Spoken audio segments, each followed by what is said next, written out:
Hi guys, I hope you're all doing well today. So, I've recently come to some revelations with respect to this channel. Um, there's not very much interest, and I know it could very well be because it's the time of year and people are busy and stuff, so I'm being careful with this and still just putting the little tendrils out there to determine what's true and what's not in this case, but it seems that there's not much interest in novel writing.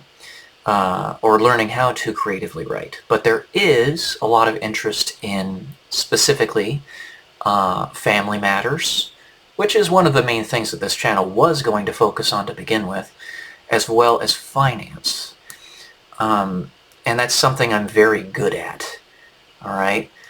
So what I think I'll be doing from this point forward, and this is really something that any of you that's thinking about starting a YouTube channel or not, should consider. And this is specifically related to getting good click-through rates, good impression rates, and good views for your videos. So the first level is impressions, right? Impressions are YouTube pushing the content to people. And YouTube determines the number of people to push your content to depending on the topic of the video and the size of the audience. Right? As well as, of course, the size of your channel. The bigger your channel, the more reach you're going to get, and stuff like that. And then click-through rate is the number of people to whom that video has actually been pushed that actually click on the video and watch it. Ideally, you want a high impressions rate and a high click-through rate. And those things give you views on your channel. And good views and then good actual watch time means that they're going to push your content more, etc. Okay? And my novel writing videos don't get that. They get very low impressions. And even though I think that the content itself is pretty decent quality, now, mind you, there's not much competition in this field. There's not much interest. It'd be okay if there were not much competition, but a lot of interest. That'd be ideal. But there's not much competition and there's not much interest. Now, I'll continue posting those videos. I intend on doing that. But the focus of this channel might shift primarily to finance. Something that I really enjoy and I'm very good at. Because there's a lot of interest in it. There's a desperate need for it in the world. Yeah, like I said, I really like it and I'm really good at it. And it was something that I had originally intended on doing on my erstwhile channel a while back.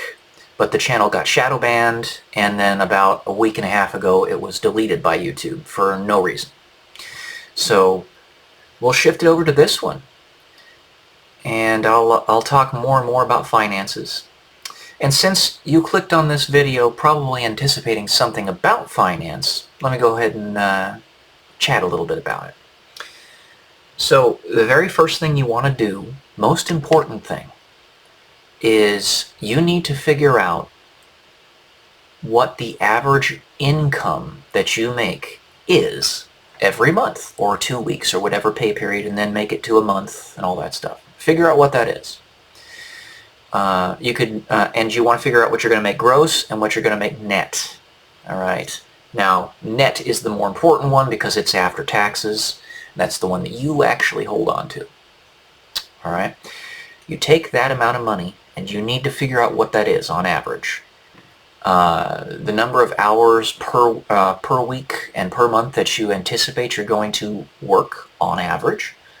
And if you are paid hourly, that's how you determine what you're going to make. A normal person works 40 hours per week. In the United States anyway. It's different depending on the state in which, or the country in which you reside. I believe it's 30-something in Europe, for instance. You take that, and before you can figure out anything that you're doing with your finances, you need to figure that out. Alright? And the biggest leak that people have in their finances, and this is why there are so many elite people out there, like World Economic Forum jackasses, for instance, The reason there's so many of them that call us useless eaters is for this reason. I don't believe that's the case, that we are useless eaters, but this is the reason that so many people believe this in the elite area, is because we spend so much money on food, and that's like the only thing that we spend money on. That and trinkets. So the biggest leak is probably you going out to eat. And if you are serious about shaping up your budget, you need to stop doing that. Period, end of story. I'm sorry. You need to fix it. You want to go out and you want to enjoy your life, and you should, but it's supposed to be a treat. It's not supposed to be something that you do every day or every other day. I mean, I've seen budgets where people are spending $800 per month or more on going out to eat. That's ridiculous. It's ridiculous. $100 a month. Okay, makes sense. If you've got a family of 6 and you say you go out to eat once per month, then maybe that's $200. And that makes sense. But $800 a month, $1,000 a month, I mean, I've seen some really crazy numbers because I'm a finance professional. I let it expire, but I had a life insurance license a while back.